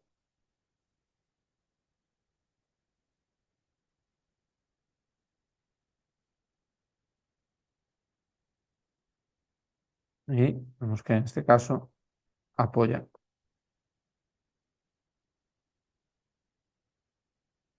Estamos tejiendo una red que conecta diferentes puntos de nuestro proyecto. Esos puntos de los proyectos están en varios documentos, pero nosotros estamos vinculando unos elementos con otros. En el lenguaje de Atlas TI, en el lenguaje de Internet, eso se llama hipervínculo. Es un hipervínculo el que nos permite ir de un punto a otro. Bueno, pues nuestro proyecto es un hipertexto en el que podemos movernos también dentro de ese proyecto. Ya lo veíamos con la codificación, si os fijáis ahí, la codificación no es más que el vínculo entre las citas y los códigos. Y una cita la codificamos, aplicamos un código a una cita, eso es el vínculo de codificación. Por lo tanto, uno de esos vínculos ya lo habíamos hecho. El que acabamos de hacer ahora es la relación entre citas. Se llama hipervínculo porque permite el desplazamiento desde una cita a otra hemos establecido esa conexión.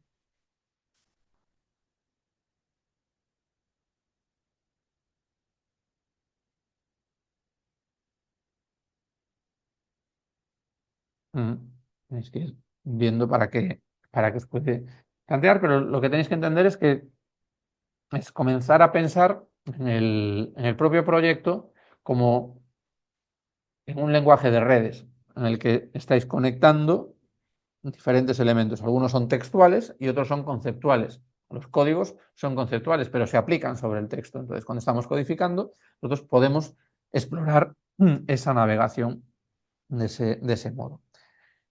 Todo lo que tiene que ver con el programa se gestiona mediante administradores.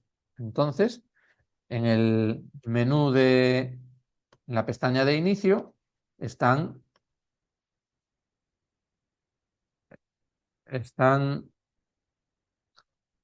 los diferentes administradores. Si vamos al administrador de memos, pues veis las dos que teníamos, las dos que hemos incluido, y hay un administrador de vínculos. Aquí lo único que tenéis que tener cuidado es no despistaros, porque cuando abrís el administrador de vínculos, lo que aparece por defecto son los vínculos entre códigos.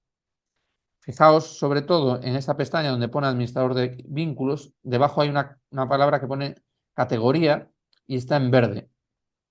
Verde es el color que se utiliza para los códigos. Si hacéis clic sobre categoría, pasamos al color naranja. Y aquí es donde sí que veis los hipervínculos, que son las relaciones entre citas. El programa, que no lo vayamos a ver en detalle, el programa os permite editar absolutamente todo. Las relaciones que aparecen aquí son las 8 que veíamos por defecto. Pero nosotros podemos abrir un administrador de relaciones y modificar estas relaciones o incorporar otro tipo de relaciones. Es decir, el programa, para bien o para mal, está totalmente abierto a vuestra capacidad de edición.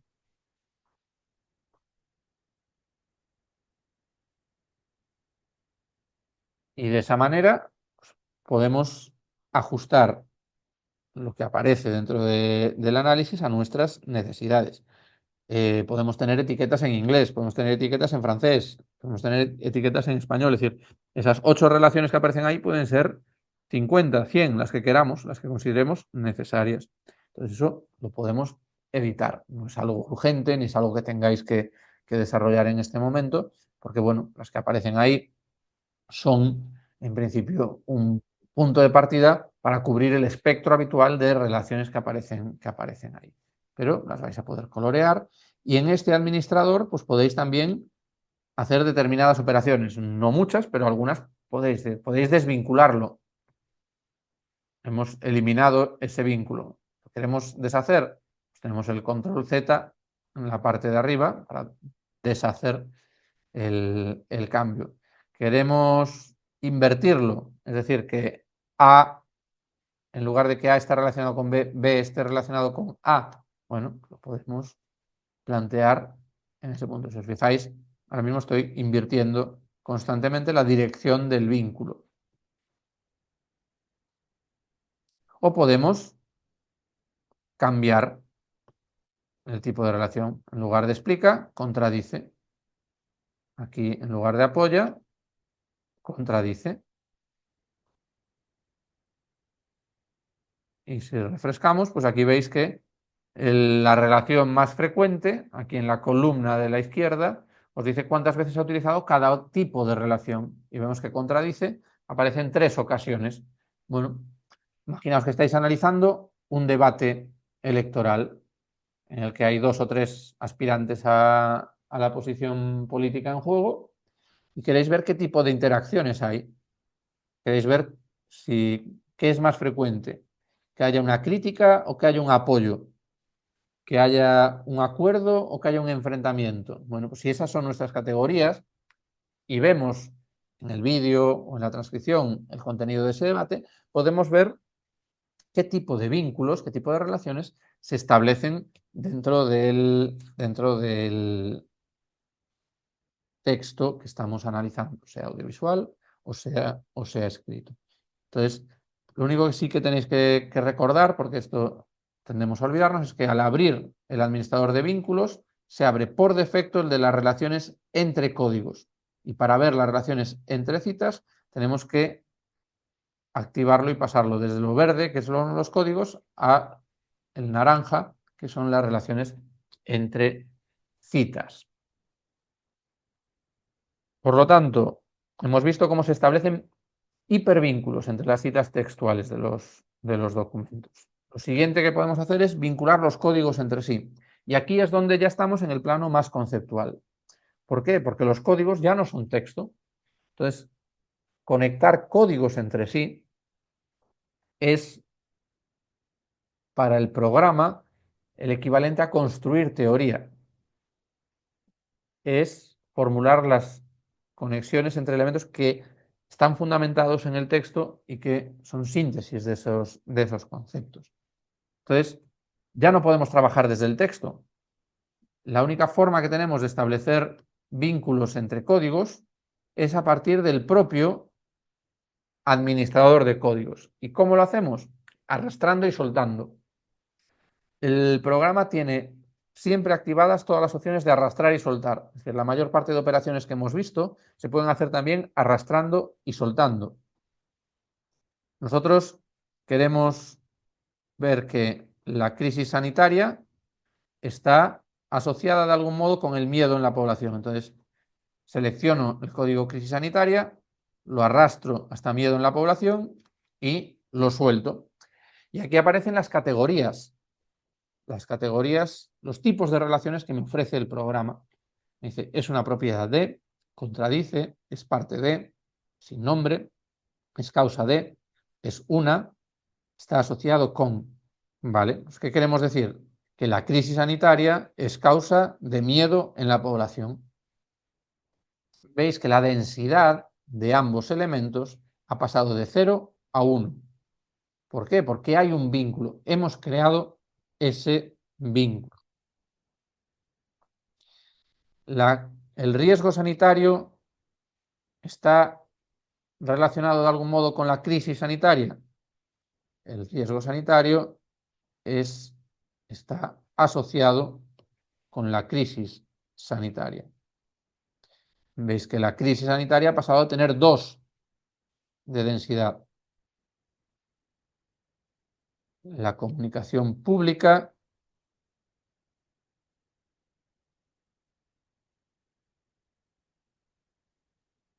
es parte de una crisis sanitaria. De esta manera, nosotros estamos creando los vínculos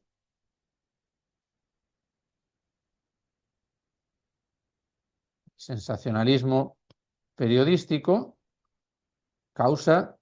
es causa de miedo en la población. Y la crisis sanitaria es causa de sensacionalismo periodístico. Si os fijáis, hay algunos códigos que van ganando más densidad. No es que la ganen por sí mismos, sino porque nosotros estamos estableciendo esas relaciones. Esas relaciones, ¿dónde aparecen reflejadas? En el administrador de hipervínculos, que es el mismo que veíamos hace un momento. Os decía que cuando lo abrís, lo que aparece por defecto son las relaciones entre códigos. Estas son las relaciones que acabamos de establecer. ¿Estamos de acuerdo con la formulación? Nosotros aquí estamos construyendo una teoría basada en los datos que hemos analizado. Consideramos que una crisis sanitaria es causa tanto de sensacionalismo periodístico como de miedo en la población. Y que además el riesgo está asociado con la crisis. Y que el sensacionalismo periodístico también causa miedo en la población. Todo esto, nuevamente, es editable. Nosotros podríamos elegir otro tipo de relaciones, nuevas relaciones, otro tipo de elementos. Pero vamos, no es el momento tampoco de hilar tan fino en este caso. Lo que sí que quiero que veáis es que, mientras que los hipervínculos se construyen a partir del texto, creamos un origen, buscamos un destino, fijamos la relación. En el caso de los códigos, tenemos que trabajar en el propio administrador, arrastrando y soltando.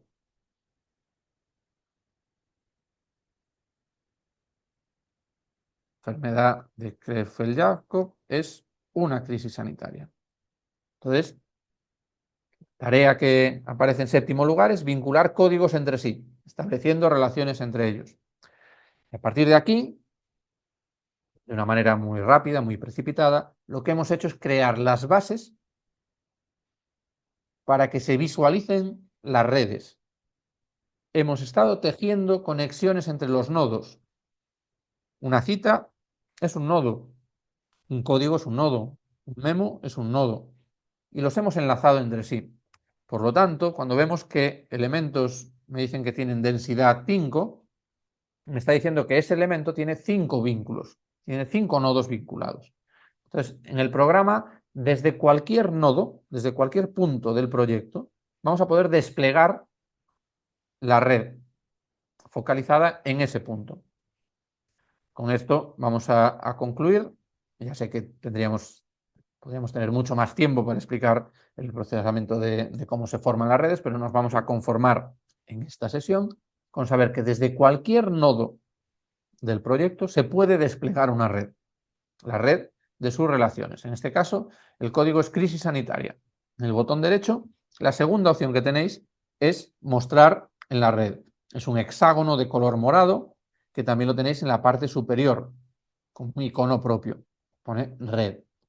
Si abrís esa opción, el programa os abre lo que denomina como una red ad hoc. Es una red focalizada en un punto. En este caso, el punto es la crisis sanitaria. Y aquí vemos todas las relaciones que mantiene con otros elementos. Podemos algunos elementos eliminarlos de la vista para que no estorben tanto, pero nosotros podemos plantearlo desde diferentes formas desde el punto de vista visual.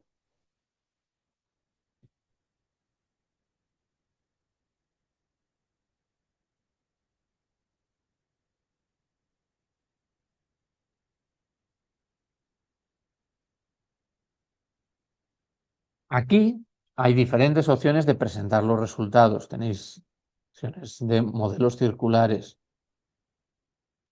modelos jerárquicos. Es que, en función de lo que os guste, de cómo queráis presentar la información, se pueden utilizar rutas rectas, rutas ortogonales. Son cuestiones más de presentación visual y de cómo queremos mostrar estos resultados. Pero lo que tenemos que tener claro es que hemos ido tejiendo de una manera inconsciente lo que aquí aparece. Esta información, la información de las redes, siempre se guarda. Si le dais a este botón de guardar, queda guardada con el nombre del nodo de partida. ¿Y dónde vamos a encontrar las redes que hemos ido creando? Pues en el apartado, en el administrador de redes. Aquí aparece la red de crisis sanitaria. La última tarea que se plantea en el ejercicio es elaborar una red y explicar su sentido en la zona de comentarios. Yo aquí he creado la red crisis sanitaria, que es esta.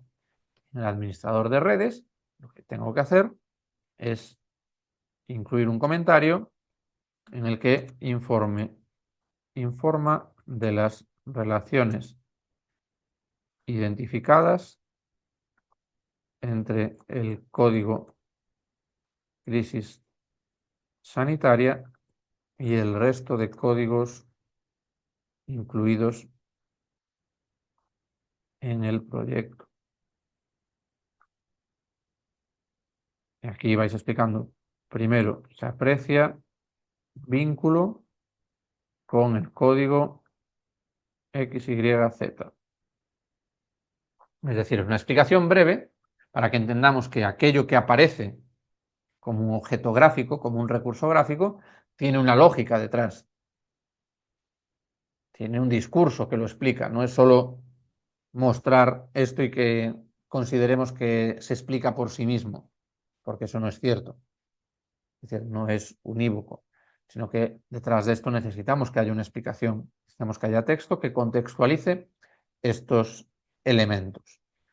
Esta misma semana pasada, pues me estuvieron enseñando una tesis doctoral en la que se ha trabajado con el programa Atlas TI y todos los resultados iban presentados con una argumentación escrita, pero siempre acompañados de una visualización gráfica en la que se mostraba lo que se estaba intentando explicar visualmente y textualmente en ese punto.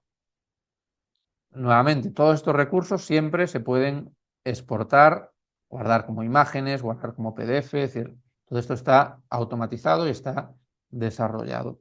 Entonces, bueno, pues podéis hacer tantas redes como queráis, podéis desarrollar todas estas cuestiones en función de vuestros intereses y de vuestra curiosidad de manera ordenada y de manera profunda.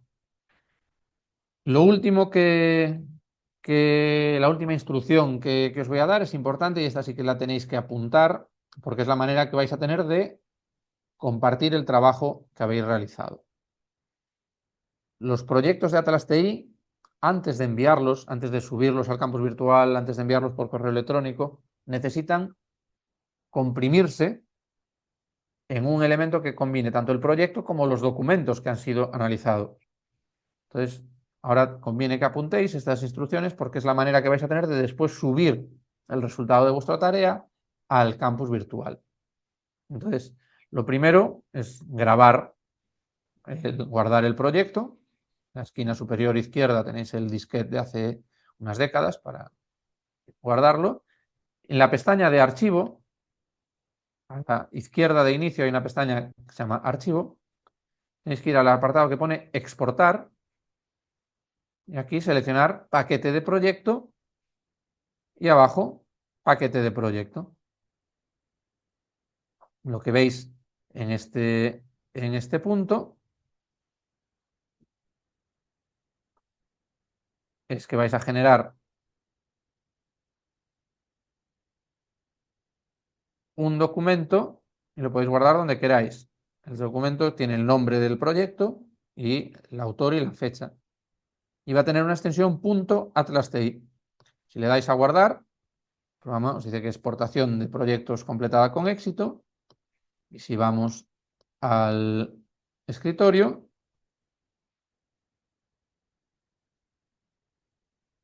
en este punto tenemos un archivo que es el que acabo de generar. Este es el archivo que yo subiré a la tarea del campus virtual. Aquí donde pone práctica, manejo básico del programa Atlas TI, aquí accedería, veis que tenéis de plazo hasta el 29 de mayo para completar esta tarea, pues tendríamos que subir ese archivo. Por lo tanto, esto es lo que os recomendaba que apuntaseis, es en la pestaña de archivo, exportar, paquete de proyecto y paquete de proyecto. Y eso genera el archivo con una extensión .atlas.ti, que es la que tenéis que subir al campus virtual. Hecho esto, os podéis cerrar ya el programa. Sé que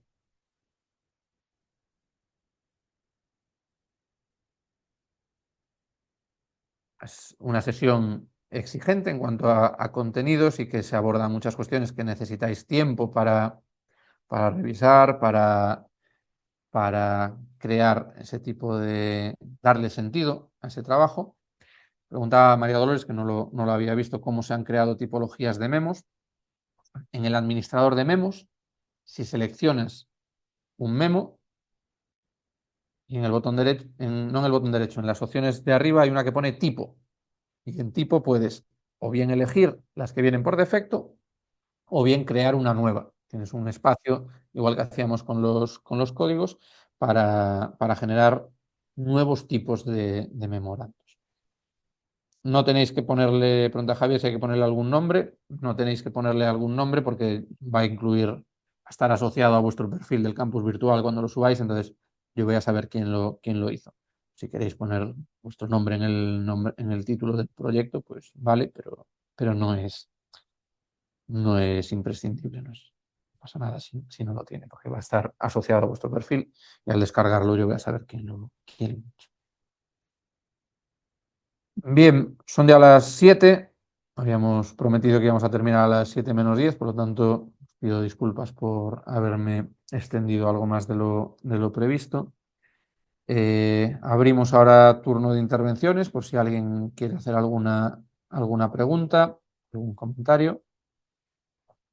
Y mientras os pensáis si deseáis intervenir, simplemente recordaros que el próximo lunes tendréis la cuarta y última sesión síncrona del curso, que correrá a cargo de Irene y de Maricruz, y que seguiréis avanzando en el seminario taller que habéis comenzado hace 7 días, con las tareas relacionadas con el diseño de un proyecto de investigación cualitativa y tareas concretas que vais realizando durante la sesión, principalmente. En este caso, en el caso de mi tarea, tenéis más tiempo porque quiero que, más allá del marco de esta sesión, pues os dediquéis algunas horas a trabajar con el programa. María Dolores. Sí, no sé si me escuchas. ¿Me Sí, escuchas? perfectamente. Sí, vale. Sí, sí. Mira, yo ahora cierro, es que he intentado ir haciendo lo que ibas contando, no lo he podido hacer todo, claro, en mi Atlas Day, en mi proyecto. Entonces, yo ahora lo he exportado, lo he dejado en mi escritorio, pero yo ahora cierro y entonces, si quiero recuperarlo, tengo que ir al que he guardado. Si quiero No, porque recuperarlo, no.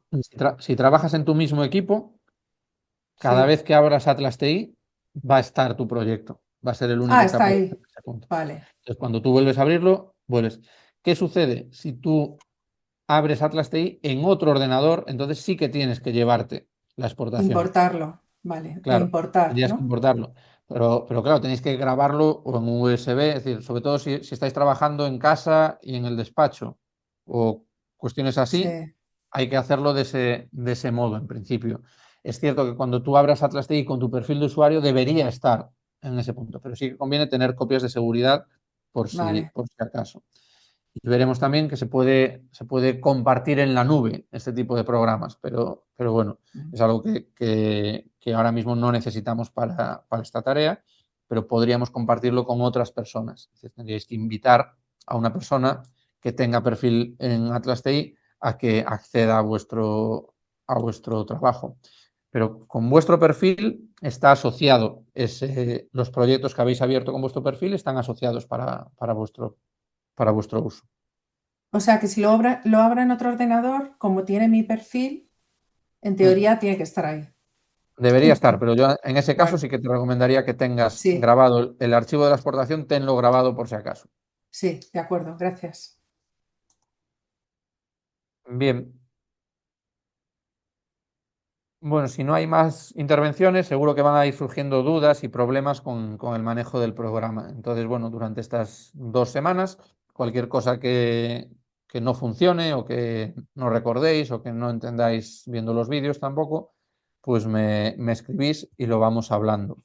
Yo intentaré estar en algún momento también de la sesión del próximo lunes por si queréis aclarar alguna cuestión, pero si no pudiera, pues me escribís y me explicáis la situación y también tenéis en el propio campus virtual, hay un foro específico para estas cuestiones.